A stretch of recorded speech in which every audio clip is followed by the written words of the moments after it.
Êtes-vous prêts? Je vous encourage à lire Matthieu 24 mot à mot et à observer le monde dans lequel vous vivez. Vous verrez littéralement que l'écriture est sur le mur. Maintenant que vous savez que l'écriture est sur le mur, il est temps d'agir. Je prie le Saint-Esprit de vous parler et de vous assurer que votre vie est juste. Il est temps de vous repentir. Permettez-moi maintenant de prêcher pour vous. Quand je prêche ce message difficile, je ne cherche pas à vous juger comme si j'étais sur un haut cheval de justice. Mon nom n'est pas Jésus-Christ, je ne suis pas parfait, j'ai des domaines dans ma vie sur lesquels je dois travailler, et vous aussi. La seule personne parfaite qui ait jamais existé est le Seigneur Jésus-Christ. Le temps est court. Que le Seigneur Jésus-Christ revienne ou que vous soyez avec lui, peu importe, le temps est court. Quelle est la direction de votre cœur aujourd'hui? Cherchez-vous la sainteté? Sinon, il est temps de vous repentir. Dieu semble retarder son retour. Son amour patient pour les perdus peut donner l'impression de retard. C'est pourquoi nous voyons des moqueurs dans le monde aujourd'hui, se moquant et remettant en question le timing de Dieu. Vous, chrétiens, avez proclamé son retour pendant des décennies, mais le monde reste inchangé. Les méchants montent et tombent sans intervention divine. Même parmi les fidèles, il y a des moqueurs. Certains d'entre nous ont participé pendant des années, se plaignant d'avoir entendu des prédications sur le retour imminent du Seigneur pendant plus de 40 ans, mais il n'est pas venu. De faux enseignants ont également semé le doute en proclamant que Jésus ne reviendrait pas. Cela ne devrait cependant pas nous surprendre, car Pierre a abordé des enseignements faux similaires en son temps. Selon 2 Pierre 3, 8-2, mes bien-aimés, n'oubliez pas une chose, pour le Seigneur, un jour est comme 1000 ans et 1000 ans comme un jour. Le Seigneur n'est pas lent à tenir sa promesse, comme certains le pensent, mais il est patient envers vous, ne voulant pas qu'aucun ne périsse, mais que tous viennent à la repentance.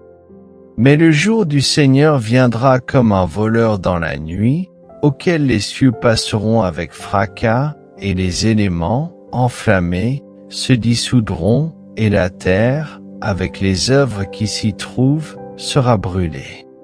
Puisque toutes ces choses doivent être dissoutes, quelle personne devriez-vous être dans une sainte conduite et piété, attendant la venue du jour de Dieu, à cause duquel les cieux, enflammés, seront dissous et les éléments se fondront avec un feu ardent? Pierre insiste et affirme que le jour du Seigneur viendra effectivement, cette arrivée sera soudaine et sans avertissement. Malgré l'apparence de retard en raison de l'amour patient du Seigneur pour les perdus, son retour est certain. Beaucoup considèrent la venue du Seigneur Jésus-Christ comme un mythe ou une prophétie oubliée. Cependant, ce qu'il ignore constamment, c'est que Dieu transcende les limitations humaines. Il n'opère pas selon notre calendrier. Ses voies sont au-delà des nôtres, et ses pensées dépassent la compréhension humaine. La Bible affirme qu'avec le Seigneur, un jour est comme 1000 ans et 1000 ans comme un jour.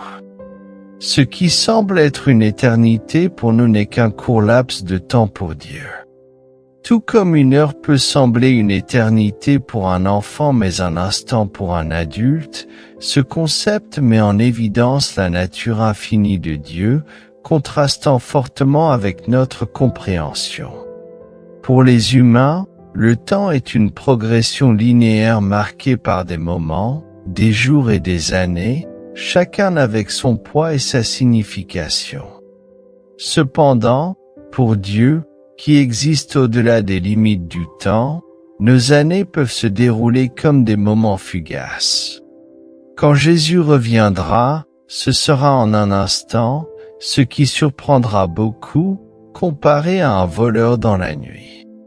Son retour entraînera une transformation complète du monde actuel, décrite comme les cieux disparaissant avec un grand fracas et les éléments se fondant avec une chaleur ardente. Notez que les paroles de Pierre reflètent ici celles de Jésus-Christ dans le livre de Matthieu, Matthieu 24, 42-44. Ainsi, veillez, car vous ne savez pas à quelle heure votre Seigneur viendra. Mais comprenez ceci, si le maître de maison avait su à quelle heure de la nuit le voleur viendrait, il aurait veillé et n'aurait pas laissé sa maison être cambriolée. Vous aussi, soyez prêts, car le Fils de l'homme viendra à une heure où vous ne l'attendez pas. Nous devons mener des vies saintes, justes et saintes, car une vie juste et sainte est la voie que le chrétien devrait suivre. Le Fils de l'homme viendra à une heure inattendue, marquant le début de la destruction cataclysmique.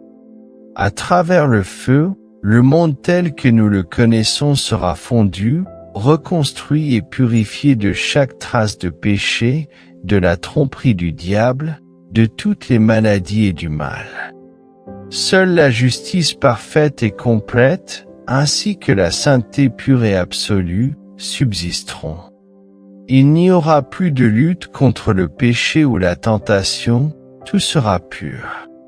Cette profonde transformation est la raison pour laquelle Dieu nous accordera de nouveaux corps glorifiés, car nos corps actuels sont contaminés par le péché.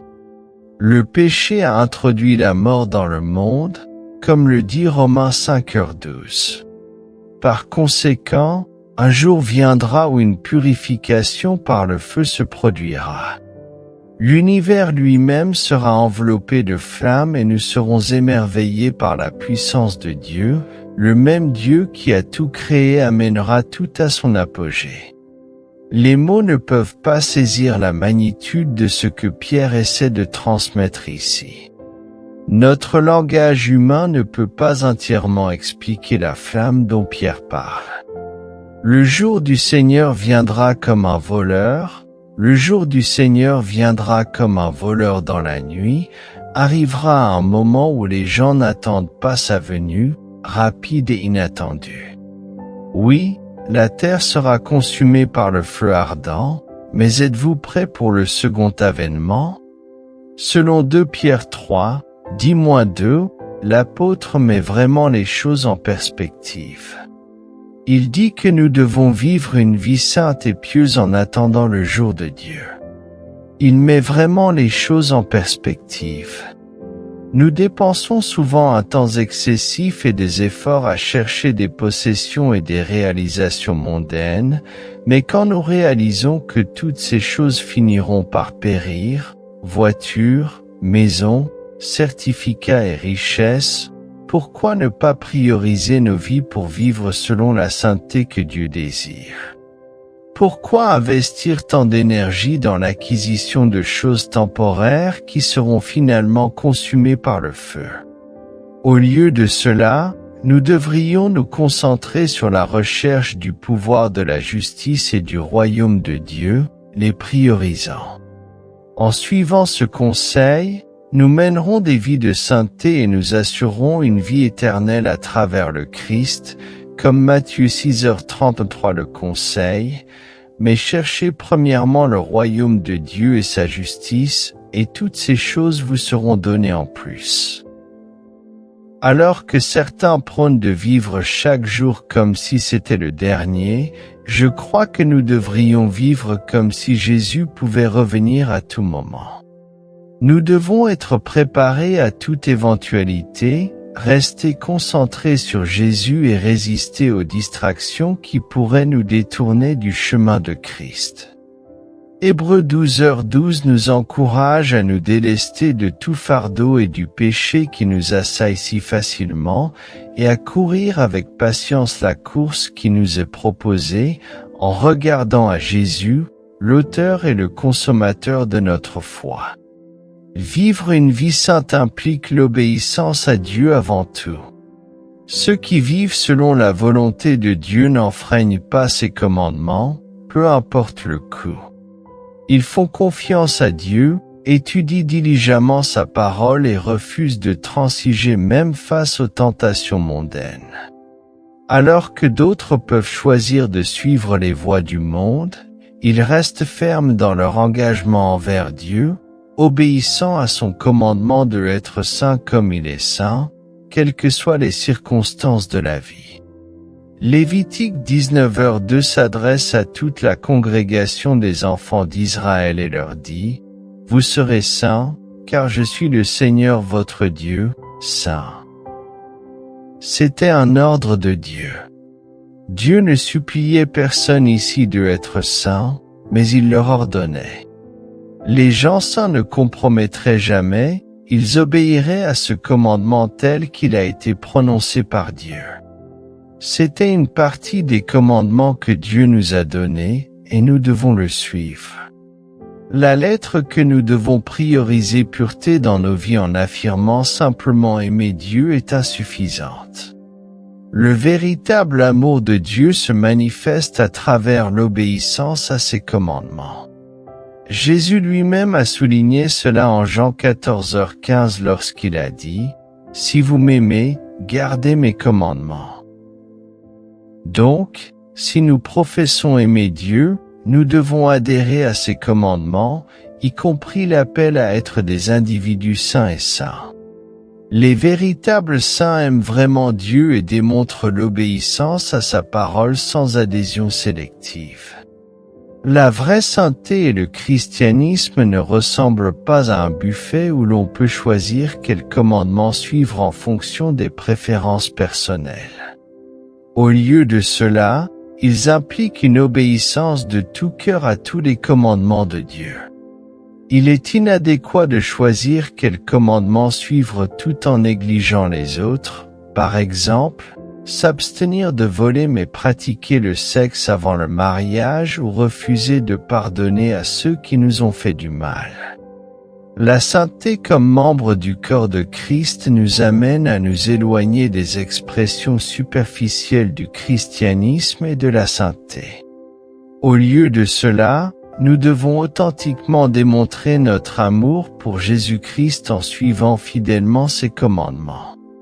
Que notre amour pour Jésus surpasse tout attachement aux désirs mondains ou aux inclinations pécheresses.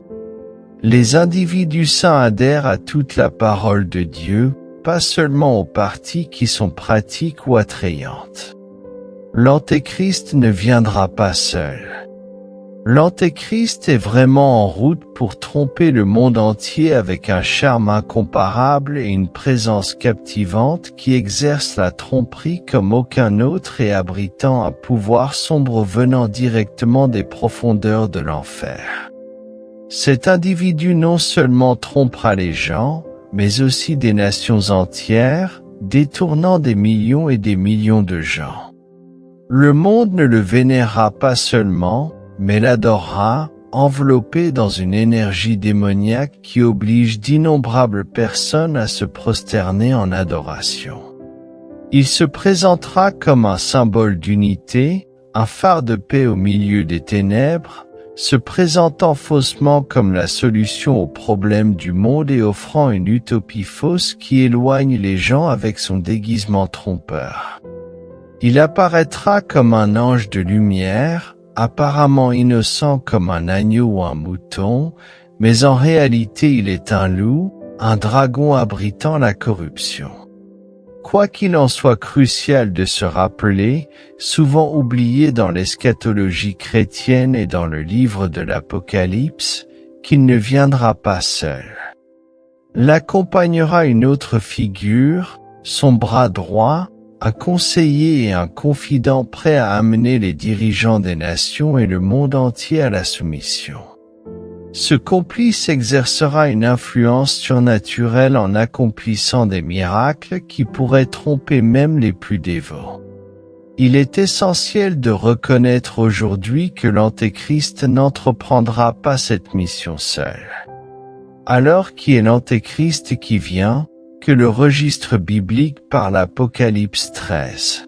11-18 Et j'ai vu une autre bête monter de la terre, et il avait 2 cornes comme un agneau et parlait comme un dragon, et il exerce tout le pouvoir de la première bête devant lui, et fait que la terre et ceux qui l'habitent adorent la première bête dont la blessure mortelle a été guérie, et il fait de grandes merveilles, qu'il fait descendre du feu du ciel sur la terre à la vue des hommes, et il trompe ceux qui habite sur la terre par le biais de ces miracles qu'il avait le pouvoir de faire à la vue de la bête, disant à ceux qui habitent sur terre qu'ils fassent une image de la bête qui a été blessée par l'épée et a vécu, et avait le pouvoir de donner vie à l'image de la bête pour que l'image de la bête parle et fasse que tant de gens qui voudraient pas adorer l'image de la bête devraient être tués, et il libérerait tous les petits et grands, riches et pauvres et esclaves pour recevoir une marque sur la main droite ou sur le front, et que personne ne pouvait acheter ou vendre sauf celui qui avait la marque ou le nom de la bête ou le nombre de son nom. Voici la sagesse.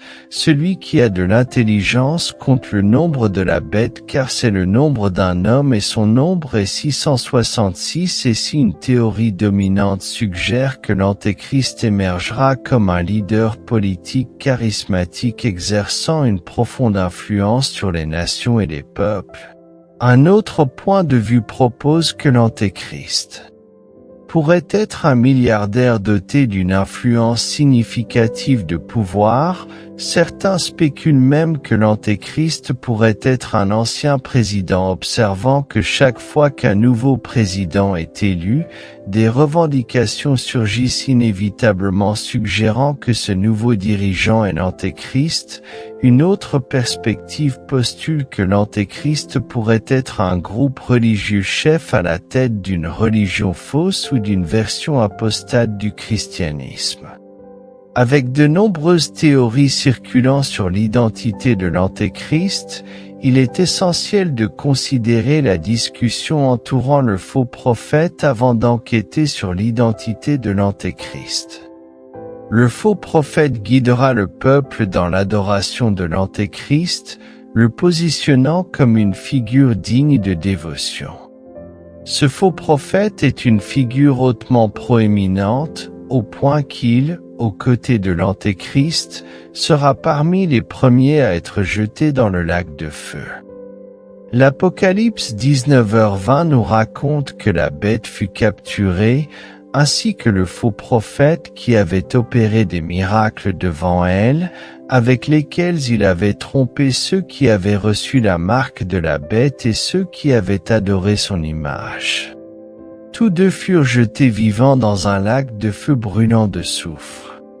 Ce verset souligne que ni l'Antéchrist ni le faux prophète ne subissent de mort physique. Au lieu de cela, ils sont jetés vivants dans le lac de feu brûlant de soufre. Contrairement au reste de l'humanité qui doit faire face au jugement du grand trône blanc, ces deux-là ignorent cette étape en raison de leur renforcement par les forces de l'enfer. Curieusement, la Bible ne spécifie pas l'emplacement exact du lac de feu, ce qui donne lieu à plusieurs suppositions. Certains théorisent qu'il pourrait exister en dehors de notre univers connu, mais ce qui est certain, c'est sa réalité. Il est souligné qu'avant que quiconque ne soit soumis à ce destin, l'Antéchrist et le faux prophète seront les premiers à être jetés dans ce lac de feu. Maintenant, regardons de plus près une théorie sur le faux prophète. Cette théorie suggère que le faux prophète viendra sur terre en prétendant être Jésus-Christ lui-même. Dans cette théorie, ce personnage n'émerge pas seulement comme un adversaire, mais comme une falsification d'un faux Jésus-Christ déguisé dans le but de tromper même les élus. Imaginez une figure entrant dans la lumière de notre scène mondiale déguisée en dispensatrice de justice proclamant « Non, ne m'adorez pas, chrétiens, mais adorez cet homme », en désignant un autre, l'Antéchrist. Ce scénario effrayant révèle une stratégie de tromperie si astucieuse qu'elle cherche à renverser les fondements mêmes de la foi chrétienne. La foi est fondée en Jésus-Christ. Maintenant, considérez l'impact profond sur le monde et même sur les élus eux-mêmes si une figure prétendant être Jésus-Christ apparaissait et accomplissait des miracles comme le fera le faux prophète, puis dirigeait l'adoration vers l'Antéchrist à travers les yeux des trompés et même des élus. Cela pourrait fondamentalement remettre en question et potentiellement déraciner le christianisme. Les Écritures nous ont depuis longtemps avertis de tels imposteurs. Jésus lui-même nous a avertis en Matthieu 24:5 en disant que beaucoup viendront en son nom, disant « Je suis le Christ » et tromperont beaucoup. Ici, Jésus nous alerte sur la réalité des imposteurs, ceux qui revendiqueront l'autorité messianique et l'identité du Christ pour détourner autant de personnes que possible. L'importance de cette mise en garde ne peut être surestimée. Elle parle d'un moment où la simple revendication d'être le Christ sera utilisée comme une arme contre la foi, contre la vérité. Élargissant encore cette mise en garde, Jésus articule en Matthieu 24:24, « Car de faux Christ et de faux prophètes surgiront et feront de grands prodiges et des miracles, au point de séduire, s'il était possible, même les élus. » L'introduction de faux Christ et de faux prophètes dotés du pouvoir d'accomplir des signes et des merveilles introduit un défi de discernement. Les élus eux-mêmes, ceux qui sont fermes dans la foi, sont la cible de cette grande tromperie. Cela souligne la nécessité critique d'une vigilance spirituelle et d'un engagement inébranlable envers la vérité de la parole de Dieu. Le phénomène des faux messies ne se limite pas aux avertissements du Nouveau Testament. Tout au long de l'histoire, beaucoup sont venus en son nom, revendiquant le manteau du Christ. Luc 21h08 réitère ce sentiment avec Jésus conseillant de faire attention pour ne pas être trompé, car beaucoup viendront en mon nom, disant « Je suis le Christ, et le temps est proche. » Ne les suivez pas. Cette mise en garde répétée à travers les évangiles met en lumière un aspect central de l'eschatologie chrétienne, la réalité selon laquelle la fin des temps sera marquée par une tromperie sans précédent, exigeant un discernement enraciné dans une relation personnelle profonde avec le Christ et une compréhension complète de sa parole. Cette vigilance répétée dans les évangiles est presque comme si Dieu nous mettait en garde de façon urgente contre quelque chose à l'horizon à la fin des jours. La théorie de la représentation du faux prophète en Apocalypse 13 comme un faux Jésus-Christ est particulièrement insidieuse. C'est une tentative calculée d'inverser la vérité pour substituer l'adoration du vrai Christ par celle de l'Antéchrist. Le faux Messie ne nie pas seulement le Christ, il le remplace en dirigeant l'adoration vers une autre personne. Cet acte de tromperie spirituelle cherche à démanteler le cœur même de l'adoration chrétienne et la doctrine en présentant l'Antéchrist comme digne de dévotion uniquement en raison de Jésus. Dans ces derniers jours, les profondeurs de la tromperie atteindront des niveaux sans précédent. Un avertissement sévère résonne dans toutes les Écritures, soulignant une réalité que les chrétiens modernes pourraient en fait sous-estimer. La Bible est très claire sur le fait que la fin des temps marquera le début d'une ère de tromperie sans précédent dans l'histoire. Une fois de plus, Dieu nous met en garde contre la tromperie généralisée qui caractérisera les derniers jours. Jésus lui-même, en Matthieu 24, met en évidence cette préoccupation urgente en indiquant que la tromperie sera un signe significatif des temps.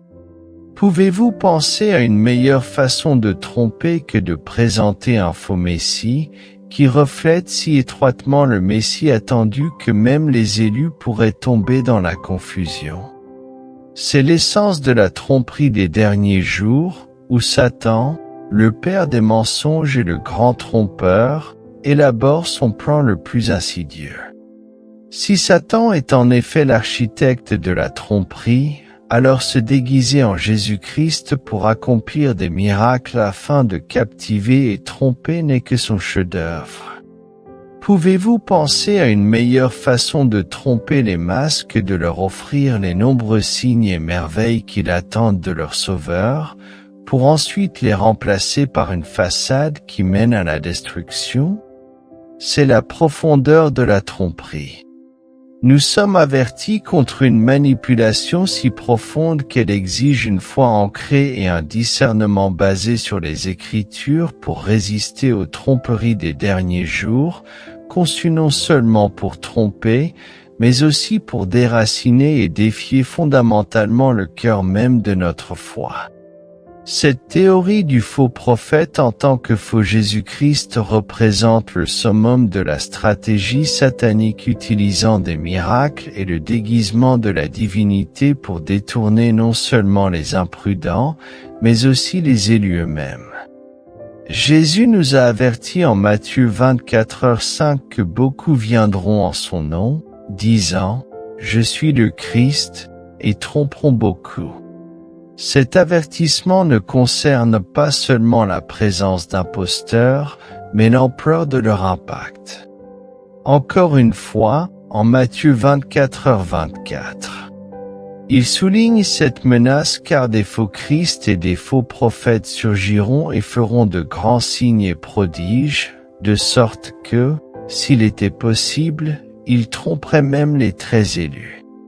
La spécificité de ces avertissements, l'accent mis sur les grands signes et merveilles, indique une tromperie si puissante qu'elle exige une base solide dans la vérité pour la reconnaître et y résister. L'ère de la tromperie exige de nous un engagement envers la vérité comme jamais auparavant, nous incitant à nous plonger dans les Écritures, à vivre dans la prière et la confiance en l'Esprit Saint, et à promouvoir une communauté de croyants engagés dans la vérité. En le faisant, nous nous protégeons non seulement contre la tromperie des derniers jours, mais nous restons aussi des phares de vérité dans un monde voilé par les ténèbres. En observant le paysage actuel de notre monde, il est clair que la société est parfaitement préparée à être trompée par le faux prophète. Il y a un intérêt croissant pour le surnaturel, comme en témoigne la popularité des groupes de chasse aux fantômes, de même que l'expansion de la communauté des ovnis met en évidence un désir humain d'expérience au-delà du royaume naturel. Cette aspiration au surnaturel positionne le faux prophète pour répondre à de tels désirs. La demande mondiale croissante de signes et de merveilles indique un désir généralisé de miracles, quelle que soit leur origine. Les croyants doivent être prudents à cet égard, car les forces démoniaques sont également capables de produire des phénomènes surnaturels. Tous les miracles ne viennent pas de Dieu, donc l'authenticité des pouvoirs d'un individu ne doit pas être jugée uniquement par ses actes miraculeux, mais par l'origine de ses actes surnaturels. Le faux prophète en captivera beaucoup, prétendant être le Messie d'Israël, utilisant la tromperie et réalisant des signes et des merveilles mensongers qui stupéfieront le monde. C'est un oubli critique de rejeter la réalité que Satan possède des pouvoirs miraculeux, bien que limités par rapport à l'omnipotence de Dieu. Ces pouvoirs sont réels et seront présentés au monde lorsque la bête surgira de la terre, démontrant la capacité d'invoquer le feu du ciel aux yeux de l'humanité, imitant les miracles bibliques accomplis par les prophètes de Dieu. Cet acte seul stupéfiera le monde. parallèlement au miracle des 2 témoins en Apocalypse 11, qui ont le pouvoir de contrôler le climat et d'amener le feu de leur bouche, mais sont persécutés par l'Antéchrist et son faux prophète, la capacité de la bête à reproduire de tels exploits surnaturels vise à affirmer son autorité sur ceux qui ont été trompés. Le pouvoir du faux prophète d'invoquer le feu du ciel l'associe également à la figure biblique d'Élie, connu pour avoir invoqué le feu du ciel, cimentant davantage la perception des faux prophètes de l'autorité surnaturelle. De plus, la bête reçoit le pouvoir d'animer l'image de la bête, lui permettant de parler et de décréter la mort de ceux qui refusent d'adorer. Si l'utilisation de cette image animée trompeuse devient un élément central dans le culte promu par la bête, dans ce contexte, le vrai pouvoir surnaturel devient un outil pour une tromperie profonde, mettant au défi le discernement des croyants et des non-croyants. Le spectacle créé par ces faux miracles sert de rappel puissant de la nécessité de vigilance et d'une compréhension profonde de la véritable source du pouvoir surnaturel. Avec les effets combinés des miracles réalisés par le faux prophète et les 2 bêtes, les gens seront séduits pour recevoir la marque de l'Antéchrist. La bête forcera les gens à accepter la marque en tuant ceux qui refusent d'adorer l'image de la bête et en refusant ceux qui n'ont pas la marque le droit d'acheter ou de vendre, rendant la vie insupportable. La bête forcera les gens à adorer l'image et aussi à accepter sa marque pour vivre. L'implication d'adorer la bête est que ceux qui l'adorent n'ont pas leur nom écrit dans le livre de vie. Personne qui adore la bête n'entrera dans le royaume de Dieu. Cela montre à quel point Dieu déteste le péché de l'idolâtrie. Il nous a commandé de ne servir aucun autre Dieu que lui. Nous n'avons pas la permission de nous prosterner devant aucune image en tant que croyants, car le seul objet de notre adoration doit être Dieu et Dieu seul. Par conséquent, toute personne recevant la marque de la bête sera pour toujours aliénée de Dieu et sa destruction éternelle est certaine car ils ont livré leurs âmes au diable comme une possession et ne peuvent plus être comptés avec le peuple de Dieu. Malheureusement, l'exposition aux grands signes et œuvres du faux prophète qu'il mène détournera ceux qui habitent sur la terre. Prenez garde, car le sol sera fertile pour que les graines de la tromperie plantées par le faux prophète fleurissent et se transforment en un arbre monstrueux d'idolâtrie. Le monde, dans son désespoir de réponse et de solution, sera mûr pour la manipulation. Les gens, fatigués du chaos et de la confusion, chercheront un sauveur sans se rendre compte qu'ils sont détournés. Recherchez cela juste avant que l'Antéchrist n'arrive et comprenez que c'est un moment pour les enfants de Dieu d'être enracinés dans sa parole inébranlable et avec discernement des temps. La seule religion mondiale est profane. L'alliance de foi et de croyance sera présentée comme la réponse à l'unité mondiale et à la paix, mais c'est une tromperie, une contrefaçon de la véritable unité trouvée en Christ seul. Le faux prophète tissera une toile de mensonges, attirant les masses dans un piège de tromperie avec ses paroles séduisantes et de faux miracles. L'Antéchrist ne viendra pas seul, il viendra armé d'autres forces qui aideront à accomplir son intention d'attirer de nombreuses âmes en enfer avant l'apparition finale de l'Antéchrist. Nous devons être prudents de ne pas tomber dans la tromperie de son forum, car comme nous le savons, l'esprit de l'Antéchrist est déjà dans le monde. Dans cette ère de tromperie sans précédent, notre résilience contre le flot de tromperie sera notre témoignage, résonnant la vérité durable de la souveraineté du Christ et du royaume inébranlable qu'il a promis à la prophétie numéro 1, le changement de société. 2 Timothée 3, 1-5. Sache aussi que, dans les derniers jours, des temps difficiles surviendront. Les hommes seront égoïstes, amis de l'argent, fanfarons, orgueilleux, blasphémateurs, désobéissants à leurs parents, ingrats, impies, sans affection naturelle, implacables, calomniateurs, sans maîtrise de soi, cruels, ennemis de ce qui est bon, traîtres, emportés, enflés d'orgueil, aimant le plaisir plutôt que Dieu, ayant l'apparence de la piété, mais reniant ce qui en fait la force. Éloignez-toi de ces hommes-là. Dans ces temps-ci, nous sommes témoins d'un déclin moral et éthique sans précédent, un signe significatif que les prophéties mentionnées dans les Écritures ne sont pas seulement des paroles anciennes, mais des vérités vivantes qui se révèlent sous nos yeux. Le passage de 2 Timothée 3, 1-5 sert de miroir reflétant l'état actuel de notre société, où les comportements et attitudes décrits avec tant de vivacité par Paul semblent sauter des pages de la Bible et se manifester dans nos vies quotidiennes.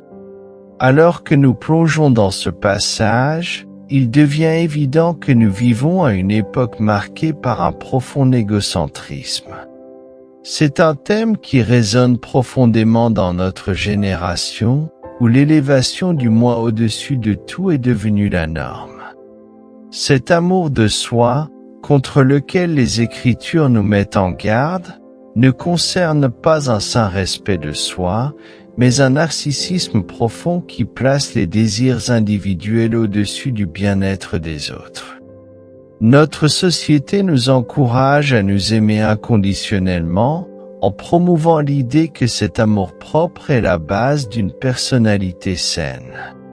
Cependant, cela a conduit à une culture de narcissisme où l'auto-absorption excessive et l'auto-admiration prévalent souvent aux dépens de l'empathie et de la compassion pour les autres. Dans cet environnement, les besoins et le bien-être de la famille et de la communauté sont souvent éclipsés par la recherche d'intérêts personnels, de plaisir et de gain. Nous vivons à une époque où les gens pensent que le monde entier tourne autour d'eux, où l'attitude de moi, moi-même et seulement moi prédomine. Les sujets passionnés par vous-même, passionnés par votre péché et cessant d'aimer votre luxure, passionnés par votre famille, passionnés par vos enfants et vos proches, et mettez-les en premier. Cet égoïsme se manifeste de diverses manières, comme décrit dans 2 Timothée. Les individus deviennent des amoureux d'eux-mêmes au détriment de leurs relations et de leur communauté, affichant les caractéristiques énumérées par Paul, traîtres, têtus, amoureux des plaisirs plutôt que de Dieu. À partir d'une racine singulière émerge une focalisation écrasante sur la trahison de soi lorsque le gain personnel est plus valorisé que la loyauté et la confiance. Être têtu et arrogant reflète une arrogance et une obstination qui ignorent la sagesse et les besoins des autres, et la préférence pour le plaisir plutôt que la dévotion à Dieu met en lumière un profond désalignement des priorités, où les joies éphémères sont recherchées au détriment de la vie éternelle. Nous vivons à une époque où les joies éphémères du plaisir sensuel sont élevées au-dessus de la communion avec Dieu, où les hommes et les femmes donnent la priorité au plaisir plutôt qu'à leur dévotion à Dieu. Le péché et la luxure apportent avec eux des plaisirs temporaires. Les gens ne pêchent pas parce que cela leur apporte de la douleur, mais parce qu'il y a un plaisir temporaire à faire le mal. Le péché peut vous transporter dans un lieu ensoleillé métaphorique et rose, mais seulement pour un moment. Cette fixation sur l'ici et maintenant, sur le matériel plutôt que sur le spirituel, conduit beaucoup à choisir les plaisirs passagers du péché en raison de la promesse de la vie éternelle avec Dieu. J'ai rencontré des personnes qui reconnaissent la réalité de Dieu et le besoin de salut. Cependant, leur amour pour le péché et ses gratifications immédiates les éloignent de Dieu, cherchant une vie de plaisir pécheur plutôt que la recherche inlassable de gains personnels, souvent aux dépens des autres. Les avertissements prophétiques d'une société perdant de vue sa boussole morale, où la faim insatiable du plus devient un cycle sans fin de vide, et une société qui appelle le bien mal et le mal bien, une société qui accepte, célèbre et même promeut des choses qui étaient autrefois considérées comme mauvaises et sont toujours considérées comme péchés aux yeux du Seigneur. De plus, la prophétie parle d'une culture d'arrogance et de fierté, où les individus louent leur réalisation et leur statut avec peu de considération pour l'humilité ou la grâce.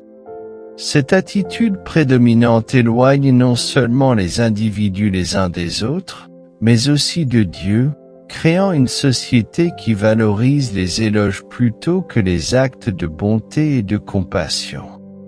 Les Écritures parlent de personnes étant amoureuses du plaisir plutôt que de Dieu, et cela sonne étrangement vrai dans le monde d'aujourd'hui, où la recherche de délices momentanées et de plaisir sensoriel a souvent la priorité sur la discipline spirituelle et la dévotion.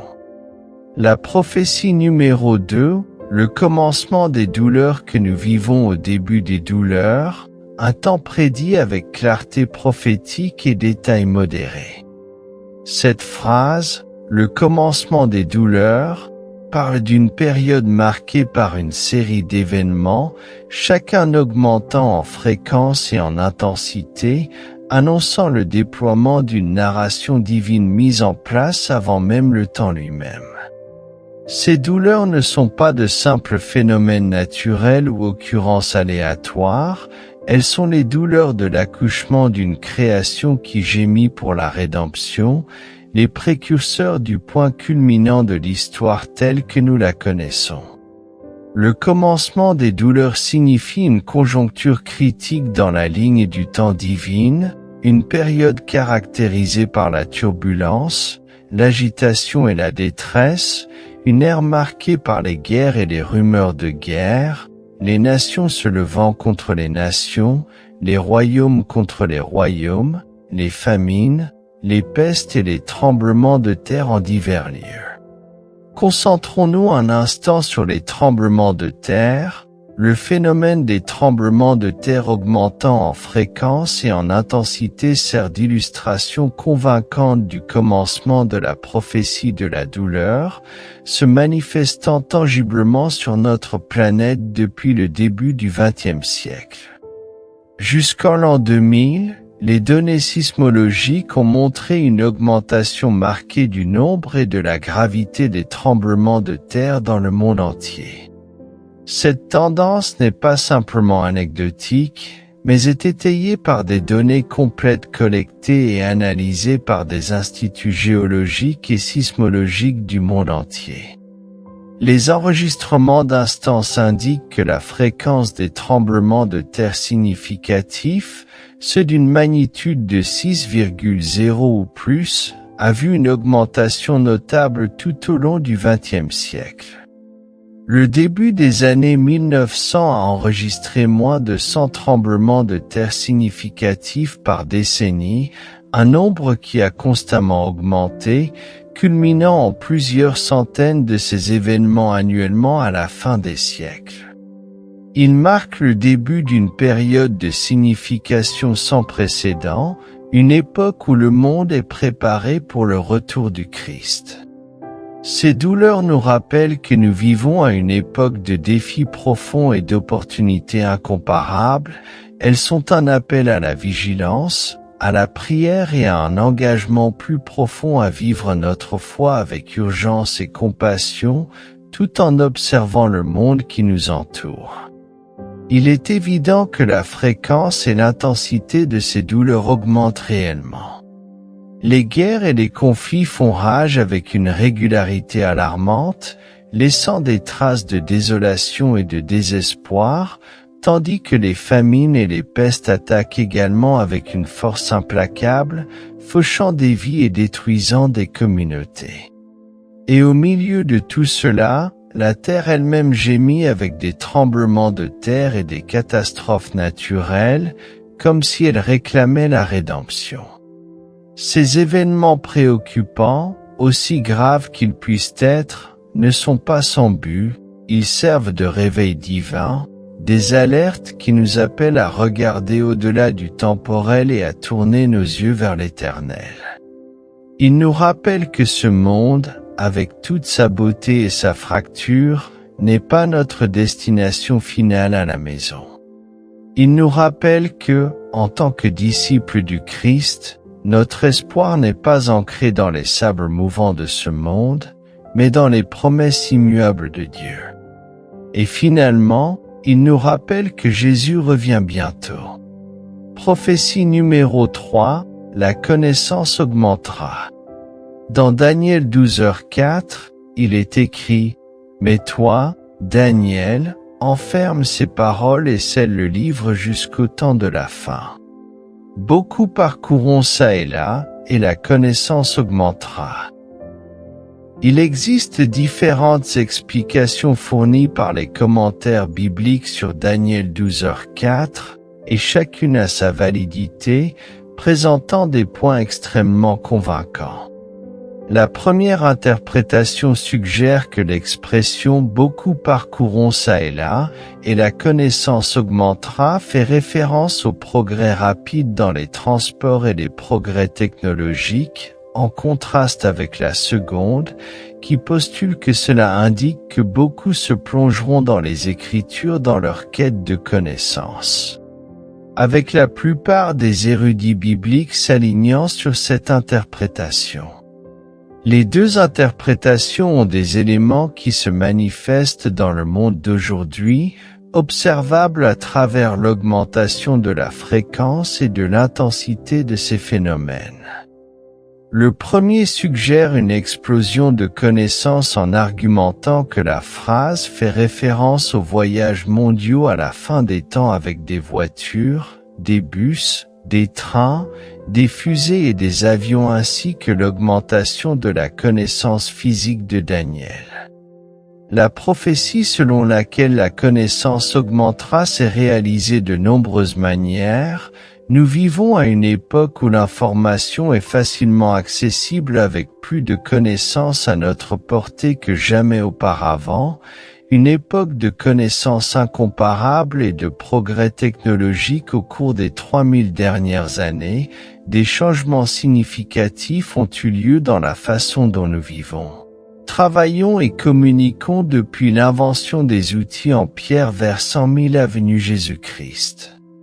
Jusqu'au développement de la biotechnologie, de la nanotechnologie et de l'informatique quantique au XXIe siècle, ces innovations soulignent la croissance exponentielle de la connaissance, chaque décennie semblant accélérer le rythme d'innovation à mesure que nous plongeons dans la première interprétation de Daniel 12h4.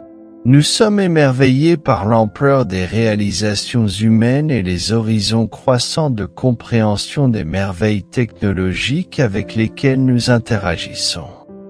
Quotidiennement surprendrait le monde antique, le rythme d'acquisition de connaissances et d'innovation n'a pas été simplement linéaire, il a été exponentiel à chaque siècle qui passe.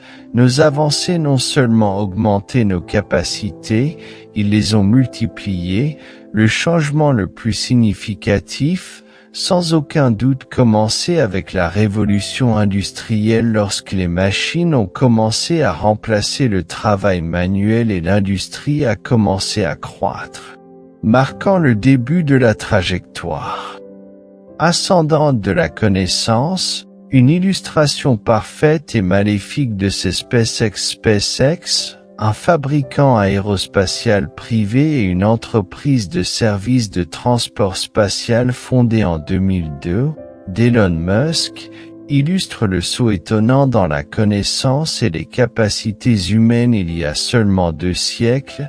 Le cheval était le moyen de transport le plus courant. Mais aujourd'hui, les entreprises privées ne cherchent pas seulement les étoiles, ils envisagent de coloniser d'autres planètes. Le voyage de SpaceX est une preuve de l'avancée rapide de la technologie et de l'intellect humain en seulement 2 décennies. SpaceX a révolutionné les voyages spatiaux en développant des fusées réutilisables comme le Falcon 9, qui réduit considérablement le coût d'accès à l'espace. Le développement du vaisseau spatial Dragon a été essentiel dans le ravitaillement de la Station spatiale internationale, ISS. Des avancées significatives dans les missions spatiales de fret et de ravitaillement. Que la Starship actuellement en développement est prête à emmener des humains sur Mars, transformant ce qui était autrefois un rêve de science-fiction en une réalité future proche. Ce qui est plus remarquable dans SpaceX est son rôle de pionnier dans l'industrie spatiale privée. Ce changement des programmes spatiaux dirigés par le gouvernement vers des entreprises privées signifie un changement significatif dans la vie humaine. L'entreprise et la connaissance reflètent notre compréhension croissante de la technologie et de notre potentiel dans l'univers. L'existence d'entreprises comme SpaceX remet en question nos conceptions de ce qui est possible. Il y a quelques décennies, l'idée d'une entreprise privée non seulement participant, mais aussi menant l'exploration spatiale et même en planifiant la colonisation de Mars aurait été inconcevable. Mais nous sommes ici en train de témoigner de l'innovation privée, conduisant vers un avenir qui n'existait auparavant que dans les royaumes de l'imagination. Ce saut dans la connaissance et la capacité en un temps si court est rien de moins qu'un alignement miraculeux parfaitement avec la prophétie de Daniel selon laquelle la connaissance sera augmentée. Nous vivons à une époque où les limites de la réalisation humaine sont continuellement élargies avec le rythme rapide de l'avancée technologique dans notre temps. Clairement en train de réaliser les paroles prophétiques prononcées il y a des milliers d'années, SpaceX n'est qu'un exemple parmi tant d'autres des avancées extraordinaires de l'exploration spatiale aux complexités de la physique quantique. L'augmentation de la connaissance est évidente partout. Il ne s'agit pas seulement de l'accumulation de faits, mais d'une compréhension en expansion de l'univers et de notre place en lui.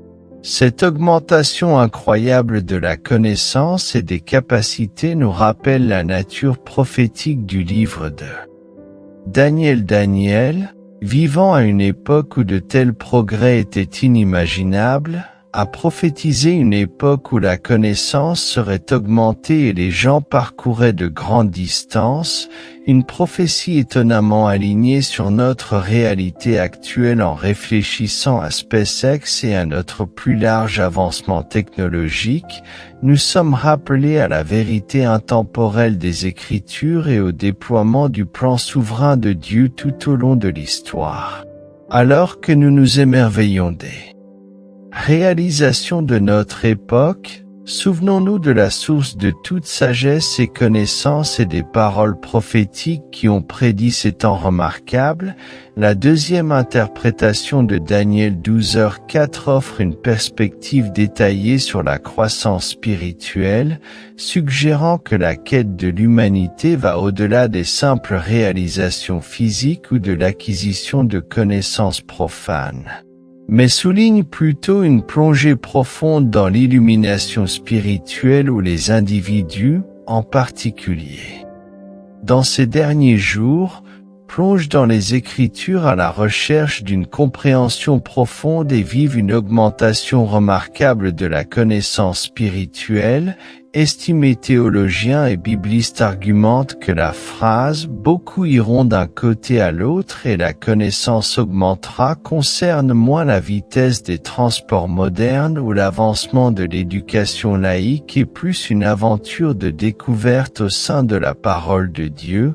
Selon ce point de vue, à mesure que nous approchons de la fin des temps, il y aura une augmentation significative du nombre de personnes de Dieu plongeant dans les Écritures prophétiques à la recherche de guidance, de clarté et de discernement alors qu'ils se plongent dans les enseignements divins. Cette interprétation contient une vérité tangible dans nos temps. Nous assistons à une profondeur sans précédent de compréhension et d'appréciation de la prophétie biblique, incomparable à toute autre époque précédente. Le réservoir de connaissances disponible pour notre génération sur les Écritures est incomparable. Curieusement, les avancées technologiques souvent citées dans la première interprétation jouent également un rôle crucial dans la facilitation de cette technologie de l'éveil spirituel a considérablement amélioré notre capacité à étudier et comprendre les Écritures avec la révolution numérique. La Bible est devenue plus accessible que jamais. Disponible dans de multiples formats de traduction et de plateformes, que ce soit à travers les pages physiques d'un livre, une version audio en déplacement ou un verset numérique sur un smartphone, la parole de Dieu est omniprésente, invitant à l'exploration et à la réflexion.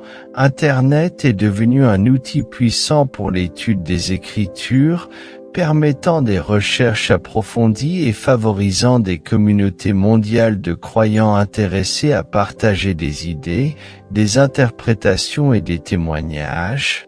Nous vivons à une époque dorée d'accès à la sagesse biblique où la clarté et la profondeur de la compréhension de la parole de Dieu sont des réalités facilitées par une abondance de ressources.